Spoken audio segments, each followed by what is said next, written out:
Welcome back, everyone, to the main session. We will be continuing with the next exercises, the last two. But before we do so, I got a question about bend tables in BricsCAD. You can assign bend tables to your sheet metal models, but however, it is a bit complicated to explain and show now because of time and such. So I would suggest, if you have any interest in learning more about bend tables, you can use our help page at help.bricsys.com.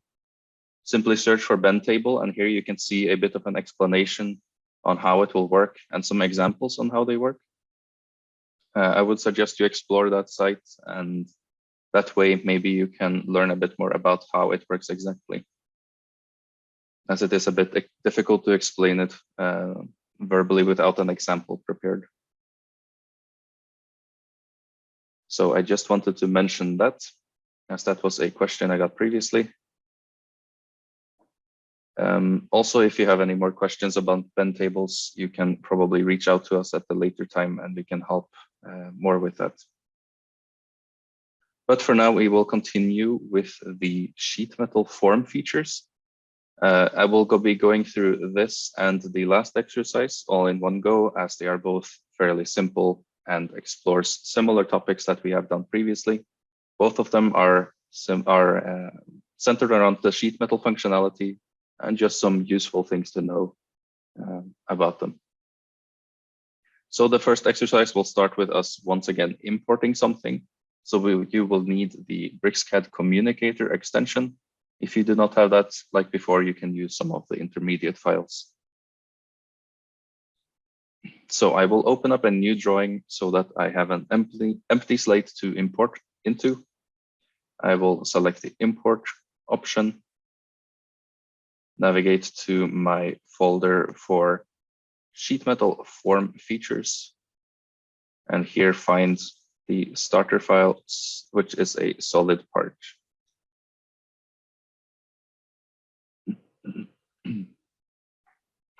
Now the software will work to import this and translate the geometry into BricsCAD.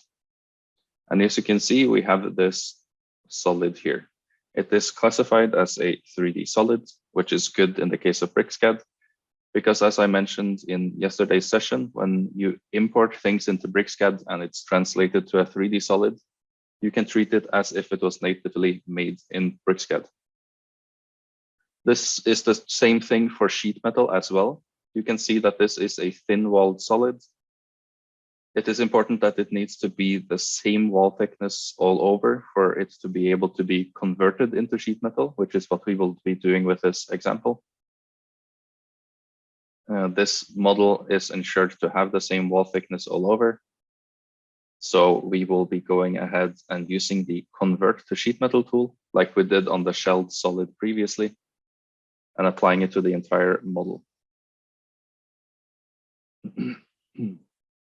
So the software will work to identify the different flanges and the different bends. And as you can see, it has changed color into the sheet metal feature colors that I showed previously. You can see it has classified the different flanges, the different bends. These larger radii will also be identified in this form.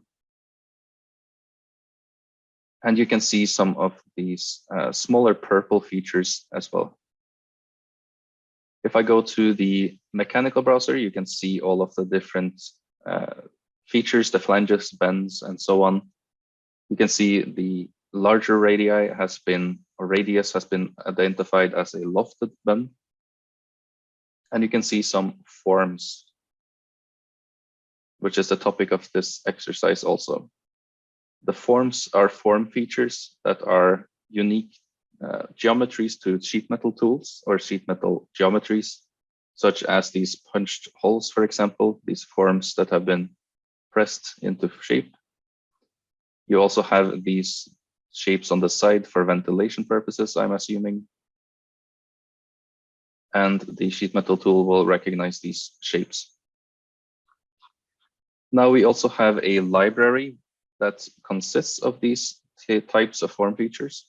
So we can go ahead and, or I will open up the folder system first. In the dataset for the training files, I will go to the sheet metal form features folder. And here is a folder called form features. And here you can see some different files that are then the form features. If I hover over one of these parts here, just a face on it, we can see the sheet metal section and find the replace form feature option. If I select this, it will take me to the file browser where I can locate once again the form features. And here you can see the louver part.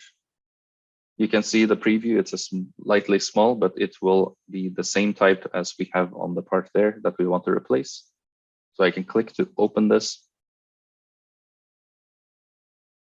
And in the command line, it will ask me if I want to replace all similar form features as well. I want this to be the case, so yes. And now it will work to replace these features that were imported. You can see they are slightly different, but now we have imported the louver form feature, as you can see in the mechanical browser. These will also have some parameters attached to them. So they are parametrics. That way you can then change their shape and change their size as well. So I suggest that you can try to play around with these things and maybe see how they behave. Now we can do the same thing for these parts down here.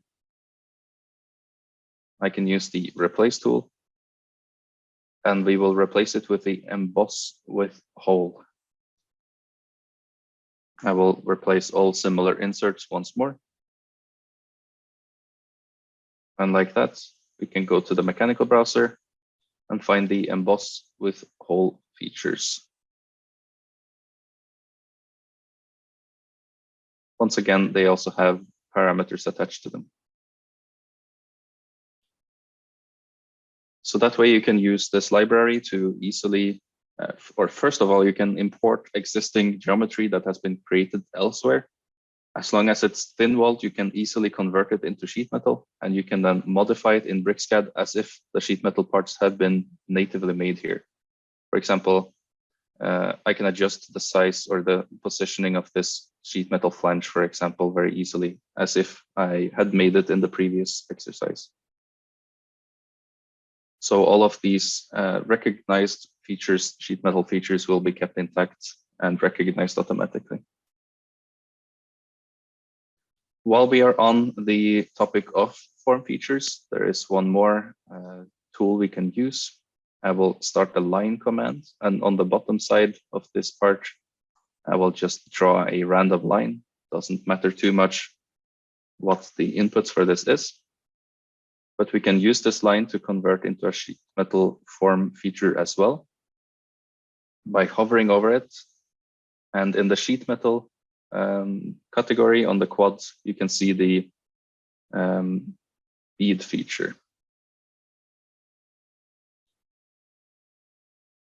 If I activate that, it will create this bead or this rib,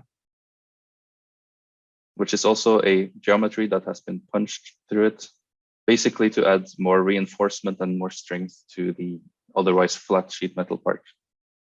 So very easily you can reinforce the designs and the flanges just by drawing a line and easily converting it like such.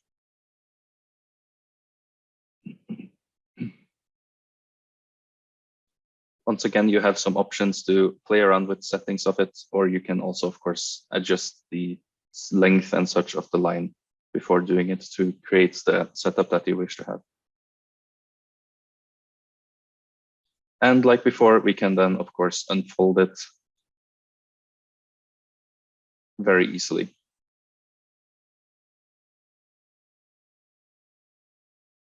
So there you can see the power of the mechanical sheet metal tools. Even if the part is not made in BricsCAD, you can of course make this part in BricsCAD, but even if you import it, you can very easily generate a sheet metal part and sheet metal drawings and unfoldings from it.